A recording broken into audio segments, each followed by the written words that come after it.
आदाब सामीन हज़रात, आकाशवाणी के उर्दू प्रोग्राम अंजुमन की ख़ास नशिस्त सेहतनामा में आपका इस्तकबाल है और मैं शगुफ्ता एक बार फिर से हाजिर हूँ आपकी सेहत को अच्छा बनाने के लिए डॉक्टर शाहीन ज़फ़र के साथ। जी हाँ सामीन, आज हमने अपने स्टूडियो में ENT के माहिरीन डॉक्टर शाहीन ज़फ़र को मदऊ किया है। तो डॉक्टर साहब, हम आपका हमारे इस ख़ास पेशकश सेहतनामा में बहुत बहुत इस्तकबाल करते हैं और आपके बहुत ममनून और मशकूर हैं कि आपने अपना कीमती वक्त हमारे सामीन के लिए निकाला। बहुत बहुत शुक्रिया।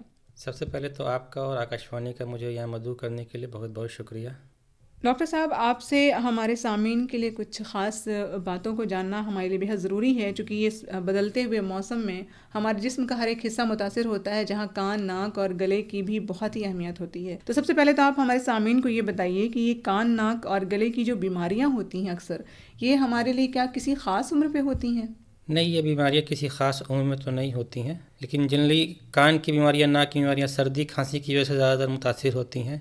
जैसे कान, नाक, गला, तीनों ऑर्गन जो हैं आपस में कनेक्टेड हैं। तो नाक में, गले में कुछ भी होता है, सर्दी खांसी, नाक जाम, तो वो ईयर में रिफ्लेक्ट करता है, तो उसका असर कान में होता ही है। ज़्यादातर बच्चों में होता है, लेकिन हर उम्र में ये तीनों बीमारियाँ होती हैं। क्या इस बीमारी का इस बदलते हुए मौसम से भी कोई ताल्लुक़ है, जैसे कि ठंडी में ज़्यादा हो जाए या फिर बरसात के वक्त में जो हम लोग कहते हैं कि बहुत तरह का इन्फेक्शन हो जाता है, तो इससे भी कहीं कुछ इसका कनेक्शन है? हाँ, बदलते मौसम से तो बिल्कुल कनेक्शन है।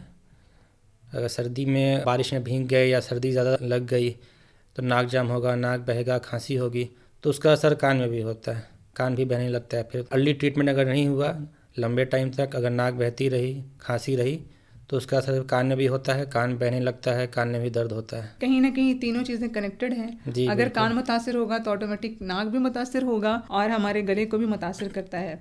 जनरल अगर हम लोग बात करें तो हर कोई यही सोचता है कि नाक सूंघने का काम करती है, कान सुनने का काम करती है और जो गला है वो हमारे मतलब खाने पीने की चीज़ों को, अशिया को ले जाती है या हम बात करते हैं, बोलते हैं। इसके अलावा हमारे जिस्म की ऐसी कौन सी ऑर्गन है, हमारे जिस्म से ऐसा क्या कनेक्शन है इसका जो हमारे जिस्म को मुतासिर कर सकता है? नाक से जैसे रेस्पिरेशन का भी काम होता है, सांस हम लेते हैं, हवा अंदर जाती है, तो नाक से जो हवा आती, सांस लेते हैं, हवा को साफ़ करने का भी काम लेता है। ठंडी हवा हमारे लंग्स में ना पहुँचे, गर्म हवा जाए, साफ़ हवा जाए, वो भी काम होता है। गले में बोलने के अलावा गले में हम लोग जो इसोफेगस होता है, खाना उसी के थ्रू जाता है, तो swallowing में भी काम आता है। आवाज़ तो प्रोडक्शन होता ही है।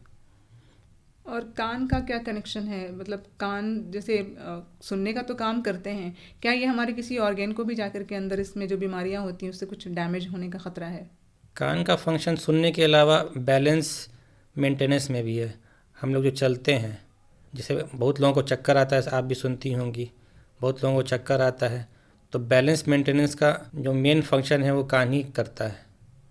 अगर मैं ये बात कहूँ कि हमारे ब्रेन को कहीं कंट्रोल करने में कान का बहुत अहम रोल है शायद। हाँ, ब्रेन से कनेक्टेड है तभी बैलेंस मेंटेनेंस है। जी बिल्कुल। इसके साथ साथ हमारे सामीन को ये बताइए, अक्सर हम अपनी रोज़मर्रा की ज़िंदगी में सुनते हैं 2-3 बीमारियां बहुत कॉमन है जो हम लोग अक्सर सुनते हैं, जैसे टॉन्सिल, साइनस। इसके साथ साथ स्लीप एपनिया जो होता है, ये हमारी ज़िंदगी में अक्सर सुनने को मिलता है। किसी को टॉन्सिल बढ़ गया, साइनस हो गया, तो ये जो बीमारी है ये इंसानी जिस्म को किस हद तक मुतासिर करती है? देखिए, टॉन्सिल की बीमारी जो टॉन्सिलाइटिस होती है ज़्यादातर बच्चों में ही होती है, 12 साल तक के बच्चों में। बड़े लोगों में भी होती है, लेकिन ज़्यादातर बच्चों में होती है। टॉन्सिल बढ़ जाता है बच्चों को तो खाने पीने में दिक्कत होगी, खांसी होगी, गले में दर्द होगा। और साइनोसाइटिस, जैसे लोग बोलते हैं कि मुझे साइनस हो गया, साइनस होता नहीं है, साइनस सबके पास होता है। जो बीमारी होती है उसको साइनोसाइटिस बोलते हैं। 4 पेयर ऑफ साइनसेस होते हैं हमारे बॉडी में, तो उसमें अगर कुछ प्रॉब्लम होता है तो साइनोसाइटिस होता है, जिसकी वजह से भी सर दर्द होगा, नाक जाम होगा, नाक बहने लगेगी, वो सब बीमारियां होती हैं। स्लीप एपनिया के बारे में जो आपने बताया, तो मोस्टली जो ऑब्स्ट्रक्टिव स्लीप एपनिया होता है वो ज़्यादातर कॉमनली पाया जाता है, जिसमें जैसे नाक की हड्डी टेढ़ी हो जाती है, किसी की बचपन से टेढ़ी रहती है तो हवा पूरी नहीं जाती है, या किसी का टॉन्सिल बढ़ गया, ये अंदर जो मसल है, सॉफ्ट पैलेट है, टंग है, उनका जब मसल का साइज़ बढ़ जाता है, उसकी वजह से हवा पूरी सोते टाइम में अंदर अगर नहीं जाती है तो उनको स्लीप एपनिया की दिक्कत हो सकती है। जो ओवरवेट होते हैं उनको भी होता है, जो बहुत ज़्यादा ओबेस हैं, मोटे हैं, मोटापा की वजह से भी स्लीप एपनिया ये होता है। रात में जो खर्राटे जो अक्सर लोग जिनको निकलती है, आवाज़ जो निकलती है रात में सोते वक्त, तो क्या इसका कनेक्शन कहीं ना कहीं इन चीज़ों से भी है? हाँ, इन्हीं चीज़ों से कनेक्शन है और ज़्यादातर ये मोटे लोगों में होता है, जिनका अंदर का टॉन्सिल बढ़ जाता है या मसल मोटा हो जाता है, मसल का साइज़ बढ़ जाता है, ज़्यादातर ओबेस लोगों में ही देखा जाता है। हमारे माशरे में कुछ लोग अक्सर लोग छींकते हुए मिल जाते हैं। ये कहीं से भी मैटर नहीं करता कि सामने वाला इंसान सर्दी में है या नहीं, मतलब मौसम सर्दी का हो या ना हो, लेकिन वो अक्सर छींकते हुए मिलते हैं आपको, चाहे वो गर्मी हो, बरसात हो या सर्दी का मौसम हो। तो क्या ये लगातार जो छींक आती है, ये इस तरीके से छींक आते रहना किस हद तक हमारे ब्रेन के लिए और हमारी बॉडी के लिए कहीं ना कहीं नुकसानदेह, ये बताइए। जो लोग इस तरह से आप जिनके बारे में बता रही हैं छींकते हुए मिल जाते हैं, तो उनको एलर्जी की दिक्कत होती है, एलर्जिक राइनाइटिस आप बोल सकती हैं उनको। तो इसका कोई बहुत ज़्यादा अभी तक सक्सेसफुल ट्रीटमेंट है नहीं, बहुत परमानेंट सॉल्यूशन इसका होता नहीं है। तो हम अपने पेशेंट्स को यही हिदायत देते हैं कि जिस चीज़ से आपको हो रहा है उस चीज़ को अवॉइड कीजिए। ठंडा से हो रहा है, ठंडा से अवॉइड कीजिए, बचिए। किचन में आप जाती हैं, तेल मसाला से होता है, उसको अवॉइड कीजिए। घर में अगर डस्ट से होता है, झाड़ू पड़ रहा है, सफाई हो रही है, तो घर में मास्क लगा लीजिए। जिस चीज़ से हो रहा है उसको अवॉइड करना है। अगर बहुत ज़्यादा होने लगे, छींक, नाक जाम होने लगे, नाक बहने लगे, तो फिर डॉक्टर से कंसल्ट कीजिए। अच्छा, इस एलर्जी से मुझे याद आया, अक्सर लोगों को कुछ गंध से भी, जो स्मेल होती है, उससे भी एलर्जी होती है कुछ अजीब। हाँ, बहुत लोगों को परफ्यूम से होता है, हम्म। के स्मेल से होता है, खाने से, किसी को मछली से होता है, किसी को अंडा से होता है, खाने से भी एलर्जी हो जाती है। जी। तो सामीन, हमें इस बात का भी पता चला कि हमारी जो एलर्जी है वो कहीं ना कहीं हमारे खाने पीने की चीज़ों से भी है, और हमें इस बात का ख्याल रखने की ज़रूरत है कि अगर आपको कहीं ऐसा कुछ लगता है कि कुछ खाने के बाद एलर्जी हो रही, तो उसका भी ख्याल रखने की ज़रूरत है। क्या डॉक्टर साहब? जी बिल्कुल। कि कहीं मछली से या अंडे से या उसके स्मेल से आई थिंक शायद ऐसा कुछ होता है, थोड़ी स्मेल से भी होता है, प्लस उसके अंदर जो प्रोटीन होता है उससे भी होता है। अच्छा, उसकी वजह कर भी ये एलर्जी हो जाती है। तो सामीन, अगली बार इस बात का ख्याल रखते हुए इन चीज़ों को खाइए, मगर एहतियात के साथ। और डॉक्टर साहब, एक और सवाल है कि अक्सर गले में जो बीमारियां होती हैं, तो वो कई बार गले को चॉक कर देती है बिल्कुल, या हम जब खाना खाते हैं तो चॉकिंग हो जाती है, तो हम लोग कहते हैं सरक जाना। तो उस वक्त एक इंसान को क्या करना चाहिए, फौरी, जिसको कहते हैं फौरी तौर पर क्या करना चाहिए उस टाइम में? फौरी तौर पे तो कोशिश करनी चाहिए कि सबसे पहले पानी पी लें। जो थोड़ा बहुत फूड पार्टिकल रहता है, अगर ऊपर में आता है तो नीचे सेटल हो जाएगा। और चोकिंग जिसको आप बता रही हैं, अगर कोई खाना फंस जाता है लैरिंग्स के पास, तो वो काफ़ी लाइफ थ्रेटनिंग भी हो सकता है। तो उसके लिए चाहिए कि फ़ौरन जो है, जो पेशेंट हैं उनके पीठ पे फिश से उनको मारने के लिए, ताकि जो खाना अगर कोई फंसा है वो बाहर आ जाए। या उससे भी नहीं होता है तो उनको उल्टा कर सकते हैं, सर नीचे पैर ऊपर करके, ताकि खाना जो भी है फ़ौरन बाहर आए। या एक हेमलिक मैनूवर होता है, जिसमें जो है पेट के पास, जस्ट चेस्ट से नीचे पेट के पास ज़ोर से दबाने के लिए पीछे खड़े होके, तो उससे जो प्रेशर जनरेट होगा, तो प्रेशर से वो खाना जो है लैरिंग्स के बाहर आ जाएगा। खाना फंस गया तो क्या ये जानलेवा भी हो सकता है किसी के जी लिए? बिल्कुल जानलेवा हो सकता है। जिसको कहते हैं कि खाने की नली में जो खाना जो है वो कहीं शायद नली में इधर उधर कुछ हो जाता है, इसकी वजह से। जैसे अभी एक केस भी हुआ था दिल्ली में, एक आदमी ने खाते खाते मोमो खा रहे थे, पूरे ठीक से च्यू नहीं किया, स्वॉलो नहीं किया, वो जाके लैरिंग्स के पास फंस गया और उनकी इमीडिएट डेथ हो गई।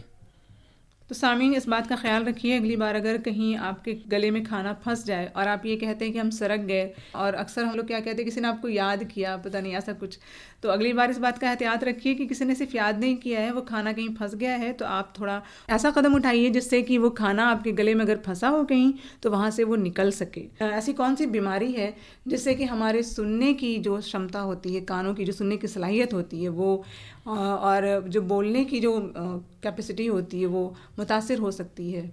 ऐसी कौन सी बीमारी है कान की जिसमें हमें इस चीज़ का ख़ास ख्याल रखने की ज़रूरत है? कान में मोस्ट कॉमनली जो बीमारी होती है क्रोनिक ओटाइटिस मीडिया, जिसमें क्या होता है, कान जिनका बहुत पहले से बहता है, 3 महीना 6 महीने से कान बह रहा है, कान का पर्दा फट गया, तो उनकी सुनने की सलाहियत धीरे धीरे कम हो जाती है। कॉमनली पब्लिक उतनी अवेयरनेस नहीं है कि इसका जो है, लोग चाहते हैं मेडिकल ट्रीटमेंट हो जाए, लेकिन इसका मोस्टली मेडिकल ट्रीटमेंट नहीं होता है, सर्जिकल ट्रीटमेंट ही है इसका। कान का पर्दा फट जाता है, कान बह रहा है, सुनने की सलाहियत कम हो गई, तो वो उनका फिर पर्दा रिपेयर किया जाता है, जिसको टिम्पैनोप्लास्टी हम लोग बोलते हैं मेडिकल टर्म में। तो इसका मोस्टली सर्जिकल ट्रीटमेंट ही है। मेडिकल ट्रीटमेंट से बस टेम्प्रेरी कंट्रोल हो जाएगा, इन्फेक्शन कंट्रोल होगा, कान बहना कुछ दिन के लिए कम हो जाएगा, दर्द में आराम मिलेगा, लेकिन सुनने की सलाहियत नहीं बढ़ेगी, सुनने की सलाहियत नॉर्मल नहीं होगी उससे, जब तक आप सर्जरी नहीं कराइएगा। कुछ ऐसी बीमारियां हैं जिसका इलाज सिर्फ और सिर्फ सर्जरी में ही है, सही है? जी बिल्कुल। और हमें डॉक्टर से फौरी तौर पे मिलने की ज़रूरत है, ना कि सिर्फ घरेलू नुस्खे के ऊपर ही हमें डिपेंडेंट रहना चाहिए कि हाँ थोड़ा कान में दर्द हुआ। अक्सर लोग ऐसा करते हैं कि कान में जब दर्द होता है या गले में जब खराश होती है, तो वो ठीक है, गार्गिल कर लेना अच्छी बात है, गार्गिल कर लेते हैं या कान को सेकते हैं गर्म कपड़े से कई बार। तो ये किस हद तक आप बताएं हमें, हमारे सामीन को, कि किस हद तक ये चीज़ करना सही है, कब तक इसको कंट्रोल कर सकते हैं, उसके बाद कितने टाइम के बाद हमें, जैसे नॉर्मल एक चेकअप होता है तो नॉर्मली कान के लिए, गले के लिए या फिर हमारे जो नाक है उसके लिए कितने दिनों के ड्यूरेशन पर हमें चेकअप कराने की ज़रूरत है? कान में अगर दर्द है, हल्का दर्द है, तो अगर आप मान लिया घर में कोई टैबलेट है खा लिया, कुछ देर के बाद आराम मिल गया तो ठीक है। लेकिन अगर बहुत तेज़ दर्द है कान में या नाक में, कोई दिक्कत है गले में, तो इमीडिएटली डॉक्टर से कंसल्ट करना चाहिए। कान का दर्द बहुत तरह की बीमारियों से होता है। जब तक वो डॉक्टर एग्ज़ामिन नहीं करेंगे, एग्जैक्ट डायग्नोसिस आपका बनेगा नहीं, और हर डायग्नोसिस का अलग ट्रीटमेंट है। तो कान के दर्द को तो बिल्कुल भी अवॉइड नहीं करना चाहिए, इग्नोर नहीं करना चाहिए। तो सामीन, अगली बार जब कान में दर्द हो तो मिलिए अपने डॉक्टर से और जानिए कि दरअसल कान में दर्द होने की वजह क्या है। कान से ही एक सवाल और है, अक्सर हम घर में सफाई करते हैं ईयरबड्स से, नहाने के बाद, कुछ लोग नहाने से पहले भी सफाई कर लेते हैं कान की और कहते हैं कान साफ़ हो गया। लेकिन जब वो डॉक्टर्स के पास जाते हैं तो पता चलता है कान में बहुत सारी गंदगी जम गई है। तो उसके लिए एक कितना ड्यूरेशन होना चाहिए, क्या गैप होनी चाहिए कि जाके रेगुलर आप कान की सफाई करवाएं और अपने डॉक्टर से मिलें, और घर में ईयरबड से कान का साफ़ करना सही है या नहीं? हम तो बिल्कुल रिकमेंड नहीं करते हैं अपने पेशेंट्स को कि आप घर में ईयरबड से कान साफ़ कीजिए। घर में अगर कान साफ़ करना है तो सिर्फ एक्सटर्नल पार्ट, जो बाहर का हिस्सा है, जिसको हम लोग ऑरिकल बोलते हैं, तो उसको जैसे हम बोलते हैं कि अपने फिंगर में आप हैंकी या टॉवेल लगा के उसको बाहर वाले हिस्से को साफ़ कर लीजिए। अंदर वाले हिस्से को आपको बिल्कुल नहीं करना है ईयरबड से या किसी चीज़ से। लोग कोई तिनका डाल लेते हैं, चाबी डाल लिया खुजलाने के लिए, तो वो सब बिल्कुल नहीं करना है। और वैक्स फॉर्मेशन जो कान में होता है, जो गंदगी जमा होती है, उसको आपको अपने डॉक्टर से ही साफ़ कराते रहना है। किसी को वैक्स फॉर्मेशन बहुत ज़्यादा होता है, किन्हीं को कम होता है, तो 3 महीना 6 महीना पे डॉक्टर से मिलते रहिए। गंदगी जमा होती है तो उसको जाके साफ़ करवा लेना चाहिए। 3 से 6 महीने के दरमियान में एक बार ज़रूर जाकर के कान के डॉक्टर से मिलिए और अपने कान की सफाई करवाइए, क्योंकि जो गंदगी होती है वो दरअसल ज़ाहिरी तौर पे तो नहीं दिखती है, लेकिन अंदर ज़रूर जमा हो जाती है। इसके साथ ही हमारे सामीन को ये बताइए, जो बच्चे पैदाइशी कान से सुन नहीं पाते हैं, लेकिन डॉक्टर्स कहते हैं कि अगर उनको ईयरिंग्स दिया जाए तो क्या उनके कान की सुनने की सलाहियत वापस आ सकती है? देखिए, जो बच्चे बचपन से नहीं सुनते हैं, पैदाइशी नहीं सुनते हैं, तो पहले उनका ऑडियोलॉजिकल टेस्ट सब किया जाता है, जिनका हम लोग बोलते हैं बेरा ओएई। उसमें फिर निकल के आता है सुनाई बच्चे का कम है। तो डिपेंड करता है कितना कम है, थोड़ा कम है, ज़्यादा कम है। थोड़ा कम है तो हियरिंग एड से काम चल जाएगा, तो फिर बच्चे को फिर स्पीच एंड लैंग्वेज थेरेपी दिया जाएगा। और अगर ज़्यादा कम है तो फिर एक सर्जरी होती है कॉक्लियर इम्प्लांट, जिसमें सुनने की मशीन को इम्प्लांट किया जाता है थ्रू सर्जरी। वो लगाने के बाद फिर बच्चा जब सुनने लगेगा तो फिर उसका स्पीच एंड लैंग्वेज थेरेपी होगा। उस बच्चे को बोलने का ट्रेनिंग दिया जाता है, तो फिर वो बच्चा नॉर्मल बच्चों की तरह फिर सुनने भी लगेगा, बोलने भी लगेगा। बोलने के लिए सुनना बहुत ज़रूरी है। जब तक कोई बच्चा सुनेगा नहीं, वो बोलेगा नहीं। ये बिल्कुल सही बात है, जब तक कोई बच्चा सुनेगा नहीं तो वो बोलेगा नहीं। शायद इसीलिए जब छोटे बच्चे होते हैं तो उनको हम लोग कई बार झुंझुने की आवाज़ से चेक करते हैं कि उनका मूवमेंट किस तरफ हो रहा है। जी बिल्कुल। और इसके साथ साथ ही एक सवाल और बनता है, बदलते मौसम में ख़ास करके, और ख़ास के बात करूँ, जैसे अभी हम लोग बरसात से जाड़े की तरफ जा रहे हैं, तो जब इस दौरान जब हमारा जाना होता है तो कई बार गले में ख़राश होती है लोगों को और खांसी हो जाती है। तो खांसी भी कई तरह की होती है, इसमें जैसे सूखी खांसी होती है और कई लोगों को बहुत कफ निकलता है। तो इस दोनों में क्या फ़र्क है, और कौन सी ऐसी खांसी है जिसको बहुत सीरियस लोगों को लेना चाहिए कि हाँ, हमें डॉक्टर से इमीडिएट मिल लेना ज़्यादा बेहतर है हमारे लिए? देखिए, सूखी खांसी में बलगम नहीं आता है। एक होता है प्रोडक्टिव कफ, जिसमें बलगम आता है। अगर प्रोडक्टिव कफ है, बलगम आ रहा है मोर देन 2 वीक्स 3 वीक्स, तो इसको बिल्कुल भी इग्नोर नहीं करना है, डॉक्टर से कंसल्ट करना है। इसलिए कि जो बलगम आता है वो नीचे से आता है। अगर लंग्स में कोई बीमारी है, लंग्स की वजह से बलगम वो खांसी में आता है। और सूखी खांसी भी हो रही है तो उसके लिए मान लिया अगर घर में गार्गल कर रहे हैं 2 दिन 3 दिन, उसके बाद अगर ठीक नहीं होता है तो फिर डॉक्टर से मिलना चाहिए।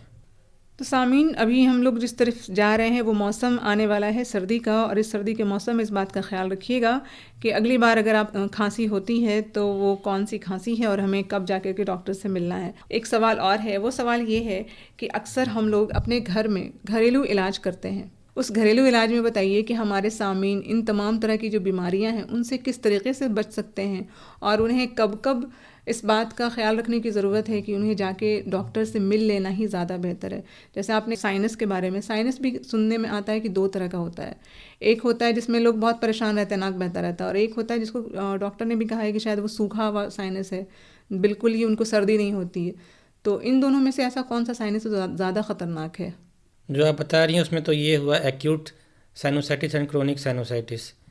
तो एक्यूट में तो काफ़ी दर्द होगा, नाक जाम होगा, नाक बहेगी, तो उसका फिर मेडिकल पहले ट्रीटमेंट किया जाएगा। और जिनका क्रोनिक साइनोसाइटिस है, काफ़ी लंबे टाइम से है, मोर देन 3 मंथ से उनको चला आ रहा है, तो उनको भी कभी कभी दिक्कत होती है, सर दर्द है, तो उसका भी सर्जिकल ट्रीटमेंट भी है, मेडिकल भी है। मेडिकल ट्रीटमेंट से कंट्रोल हो गया तो वेल एंड गुड। अगर वो बढ़ जाता है तो फिर अंदर पॉलिप भी बन जाता है, अंदर का मांस जो है वो बढ़ जाता है, बाहर आता है, तो उससे प्रॉब्लम होती है, तो फिर तो उसका फिर सर्जिकल ट्रीटमेंट ही है।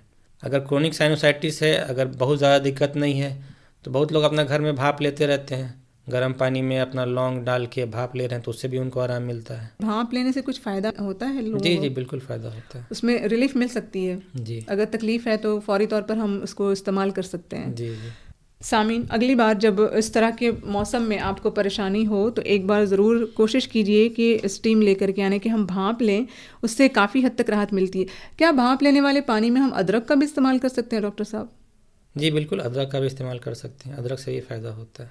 उससे भी फ़ायदा होता है। तो ये सिर्फ हमारे नाक के लिए, कान के लिए, फिर हमारे गले, मतलब तीनों के लिए फ़ायदेमंद है? इसका फ़ायदा मेनली नाक के लिए है, गले के लिए है। तो नाक और गला अगर ठीक रहेगा तो कान भी ठीक रहेगा।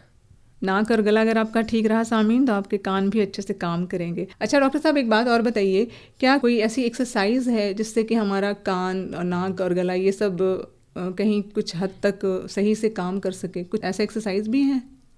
एक एक्सरसाइज है जो वेल्सेल्वा मैनूवर हम लोग बताते हैं किसी किसी पेशेंट्स को, जिनका पर्दा थोड़ा पीछे चला जाता है, हड्डी में चिपकने लगता है, तो उसमें हम लोग बताते हैं कि दोनों नाक को बंद कर लीजिए उंगली से, और मुंह बंद करके एयर ब्लो करना है, मुंह नहीं खुलना चाहिए, एयर पुश करना है टुवार्ड्स द ईयर्स, तो उससे कान में फ़ायदा होता है। नाक को बंद कीजिए उंगलियों से और पूरे मुंह में हवा भरिए और उसका प्रेशर डालिए कानों के कानों ऊपर। की तरफ। ओके। अगर इस तरह से आप करते हैं सामीन, तो कहीं ना कहीं ये आपके कान के पर्दे के लिए बहुत फ़ायदेमंद साबित हो सकता है। डॉक्टर साहब, एक और बात, जाते जाते हमारे सामीन को एक चीज़ बताइए कि हमारी रोज़मर्रा की जो ज़िंदगी है, इसमें हमारी कान को, नाक को और गले को ठीक रखने के लिए हमें कौन कौन सी ऐसी चीज़ें हैं, कौन कौन सी ऐसी अशिया हैं जो खानी चाहिए, जिससे कि हमारा ये जिस्म का जो सबसे अहम हिस्सा है ये सेहतमंद रह सके? इसमें मेनली अवॉइड क्या करना चाहिए ये हम बताएंगे। ठंडी चीज़ को अवॉइड करना चाहिए, आइसक्रीम, कोल्ड ड्रिंक, दही, केला, जिनको बहुत ज़्यादा, से अभी बरसात का मौसम है, जाड़ा आने वाला है, तो ठंडी चीज़ों को अवॉइड करना है। बहुत ज़्यादा ठंडा पानी नहीं पिएं, कोल्ड ड्रिंक, आइसक्रीम से सर्दी खांसी होगी तो गले में, नाक में दिक्कत होगी, उसका असर कान में भी होगा। ठंडी चीज़ों से अपने आप को बचाइए और इस बात का ख्याल रखिए कि ये ठंडी चीज़ें आपको उस हद तक मुतासिर ना करें कि आपकी परेशानी ज़्यादा बढ़ जाए, क्योंकि ठंडी चीज़ें जो हैं वो कहीं ना कहीं हमारे गले को ब्लॉक कर देती हैं, बंद कर देती हैं, और नाक के लिए भी वो नुकसानदेह होती हैं। अच्छा, नाक से एक सवाल और बनता है कि अक्सर बच्चों में देखा जाता है कि नाक से उनको ब्लड आता है, खून आने लगता है, और कई बार बड़े लोगों में भी आता है। तो ये कब तक हम कह सकते हैं कि हाँ ठीक है, नॉर्मल है, लेकिन कुछ टाइम के बाद में कि नहीं, इसको जाके डॉक्टर से मिलना ज़्यादा ज़रूरी हो गया? देखिए, नाक से ब्लड आ रहा है तो नॉर्मल तो नहीं है बिल्कुल। बच्चों में आता है, मोस्टली बच्चे नोज़ प्रिकिंग करते हैं, नाक में उंगली डाल लिया, नाखून से चोट लग जाती है, मोस्टली छोटे बच्चों में इसी वजह से खून आता है। बड़े लोगों में है, जैसे एक बीमारी होती है डिविएटेड नेज़ल सेप्टम, जिनका नाक की हड्डी टेढ़ी है बचपन से पैदाइशी, तो उन लोगों में ब्लड आता है। या जो टीनेजर्स हैं, एक बीमारी होती है जुवेनाइल नेज़ोफेरेंजियल एंजियोफाइब्रोमा, उसमें काफ़ी ज़्यादा ब्लीडिंग होती है, तो ये बीमारी मोस्टली टीनेजर्स को होती है, मेल्स को होती है, बॉयज़ को होती है। अगर नाक से ब्लड आ रहा है तो उसको इग्नोर बिल्कुल नहीं करें, ये नॉर्मल बिल्कुल भी नहीं है, फ़ौरन डॉक्टर से कंसल्ट करें। सामीन, ये ध्यान रखिए कि अगर आपके आसपास में आपके बच्चों के पास या फिर बड़ों के पास में इस तरह की परेशानी हो रही है तो डॉक्टर से ज़रूर मिलिए, ना कि उसको घरेलू उपचार में इस्तेमाल में कोई भी चीज़ ले करके उसको हल्के में लेने की ज़रूरत है। और इसके साथ ही सामीन, हम आज के अपने ख़ास मेहमान डॉक्टर शाहीन ज़फ़र सर को यहीं पर कहेंगे अलविदा, और उनका बहुत बहुत शुक्रिया कि उन्होंने अपना बहुत कीमती वक्त हमारे लिए दिया, हमारे सामीन के लिए दिया, और इतनी अच्छी अच्छी बातें बताई कि हम इस जिस्म के सबसे अहम हिस्से को, जो हमारा कान, गला और नाक है, इसका किस तरह से इसकी तहफ़्फ़ुज़ कर सकते हैं और किस तरीके से हम इसकी बीमारियों से बच सकते हैं। डॉक्टर साहब, आपका बहुत बहुत शुक्रिया। जी, बहुत शुक्रिया। जाते जाते हमारे सामीन को बताइए कि वो और क्या करें कि जिससे कि वो हमेशा के लिए सेहतमंद रह सकें और अपने कान, नाक, गले को बचा के रख सकें। कान, नाक, गला, जो मैंने पहले ही बताया, कान, नाक, गला तीनों आपस में कनेक्टेड है। अगर नाक जाम है, सर्दी है, गले में खांसी है, तो उसका असर कान में भी होता है। ठंडी चीज़ों को अवॉइड कीजिए, ठंडा पानी कम पीजिए, आइसक्रीम, कोल्ड ड्रिंक कम खाइए। नाक और गला ठीक रहेगा, सर्दी खांसी नहीं रहेगी, तो कान भी ठीक रहेगा। नहीं तो कान अगर बहने लगेगा तो फिर दिक्कत हो सकती है। बहुत बहुत शुक्रिया डॉक्टर साहब, आपका बहुत बहुत शुक्रिया। जी, बहुत बहुत शुक्रिया।